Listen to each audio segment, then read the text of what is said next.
Alors, pour transporter la tension du lieu de production, symbolisé ici par notre générateur de tension alternative, qui représente en fait la centrale électrique, on a deux solutions. Donc, la première solution, c'est de choisir le mode de transport basse tension. En basse tension, alors, ce serait par exemple en sortie de notre centrale 230 volts, puisque chez l'utilisateur qui est symbolisé par cette lampe, on a besoin de 230 volts.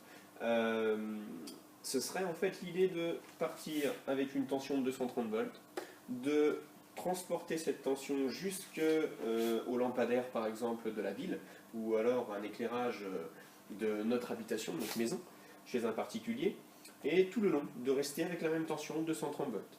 Alors nous on est sur un schéma plus petit, on va partir en 6 volts et arriver, on verra, peut-être en 6 volts, peut-être pas. La question qu'on peut se poser, c'est pourquoi on a cet élément qui vient s'ajouter à nos lignes de transport. On a une première ligne de transport, une deuxième ligne qui est un petit peu modifiée, simplement parce que là, on fait un transport sur une distance assez courte. On n'a même pas 1 mètre.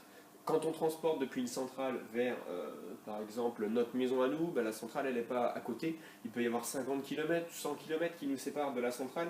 Et donc, forcément, l'électricité passe nettement moins bien dans les câbles, bien qu'ils soient gros. Il y a un phénomène d'effet Joule. Ça chauffe. Ça chauffe, ça veut dire déperdition sous forme de chaleur. Donc nous, notre grosse résistance, elle sert à tenir compte de ce phénomène et donc elle va résister et faire en sorte qu'on ait une dissipation thermique. L'observation, elle est simple. Ça sera à vous de me faire l'observation, mais on voit qu'il y a quand même un petit problème